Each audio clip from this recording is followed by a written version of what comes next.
Students, welcome back to my YouTube channel. I hope you all will be fine. आज के हम इस video में हमारा जो नेक्स्ट चैप्टर है सेकेंड ईयर बायोलॉजी का सपोर्ट एंड मूवमेंट, उसके एमसीक्यू सॉल्व करेंगे और इसके साथ फिर मैं आपको इंशाल्लाह इसके शॉर्ट एंड लॉन्ग दोनों क्वेश्चंस करा लूँगी। So without wasting any time हम फर्स्ट एमसीक्यू से स्टार्ट करते हैं। उसमें पूछा है हमसे the type of bone cell that tears down during the building and remodelling process are A osteocyte, B osteoblast, C osteoclast and D bone lining cell. जो bone remodelling में जो सेल्स हेल्प करते हैं उन सेल्स का नाम होता है osteoclast cell.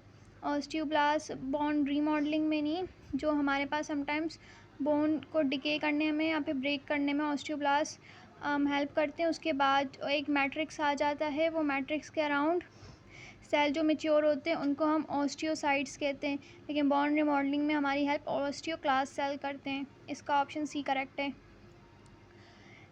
Second MCQ, during bone formation, as the periosteum calcifies, it gives rise to a thin plate of compact bone called।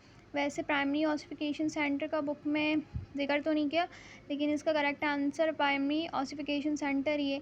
जैसे ही कैल्सिफिकेशन यहाँ होती है, हाँ, हमारे पास विटामिन डी या फिर कैल्शियम की डिपोजिशन बोन में होती है। डॉक्टर्स भी सजेस्ट करते हैं आप ज़्यादा विटामिन डी का इंटेक करें ताकि कैल्शियम की इंटेक से आपकी बोन स्ट्रॉन्ग हो।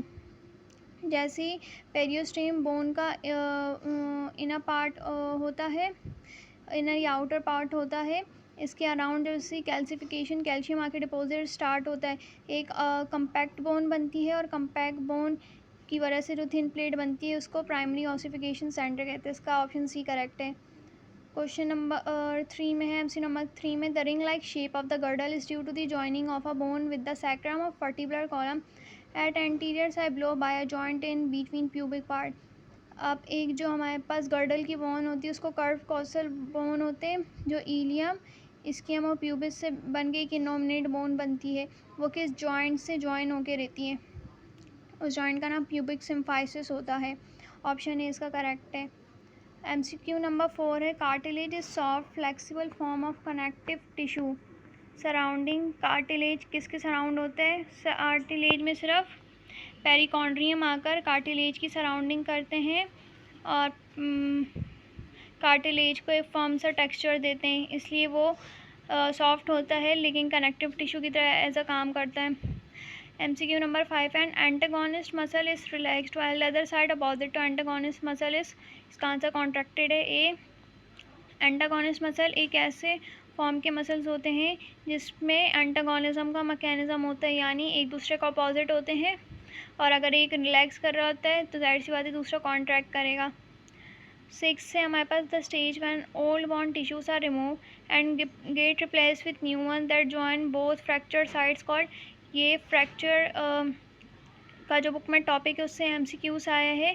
फ्रैक्चर रिमॉडलिंग के 4 स्टेजेस होते हैं, उसमें बोन रिमॉडलिंग स्टेज में ये होता है कि ओल्ड बोन के टिश्यू जो बोन में फ्रैक्चर आ गया था हीमाटोमा बनने के बाद, जब वो मास्ट फॉर्म हो जाता है उसके बाद ओल्ड बोन टिश्यू इस वाले स्टेज में रिमूव होकर रिप्लेस हो जाते हैं नए वाले टिश्यू से जिस साइड पे फ्रैक्चर होता है।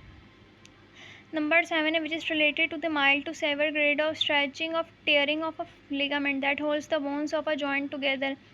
ये स्प्रेन्स की कंडीशन है, इसमें हमारे लिगामेंट्स टेयर होते हैं यानी फटना स्टार्ट हो जाते हैं और खिंचाव आ जाता है।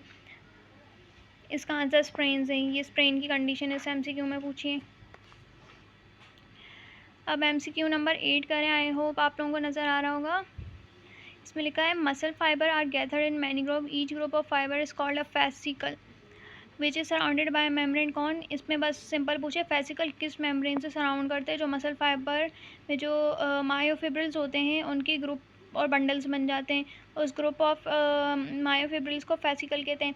फेसिकल एक मेम्ब्रेन से सराउंड करता है, उसका नाम होता है पेरीमाइसियम, और इंटीरियरली अंदर से वो एक एंडोमाइसियम, वो एक अलग होती है। एपीमाइसियम मायोफिब्रिल की आउटर की लेयर है और एंडोमाइसियम मायोफिब्रिल की इनर लेयर है, और ये फेसिकल की सराउंड होता है पेरीमाइसियम की लेयर से।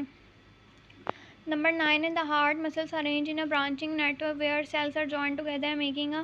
हार्ड मसल्स की ब्रांचिंग नेटवर्क की जॉइंटमेंट को हम स्कैंटम कहते हैं।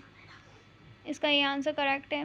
नंबर 10 है these joints hold a bond by dense connective tissue containing collagenous fibres. 3 type के हमारे पास जॉइंट्स होते हैं, इसमें से ये फाइब्रस जॉइंट की हमारे पास जो बुक में वो डेफिनेशन है, डेफिनेशन उससे दिया गया फाइब्रस जॉइंट का, इसका ये आंसर करेक्ट है। आई होप आपको बुक के ये वाले MCQ समझ आ गए होंगे। अब नेक्स्ट वीडियो में हम इस चैप्टर के short question answer and then long question answer करेंगे। और लास्ट वीडियो की तरह मैं जो पहले चैप्टर की बनाई थी उसमें जैसे लॉन्ग और नॉन रीजनिंग और रीजनिंग मैंने सेपरेट करके बताए थे, उसमें भी इंशाल्लाह मैं आपको बताऊँगी ताकि आपके लिए याद करने में ईजी रहे। क्या अल्लाह हाफ़िज़।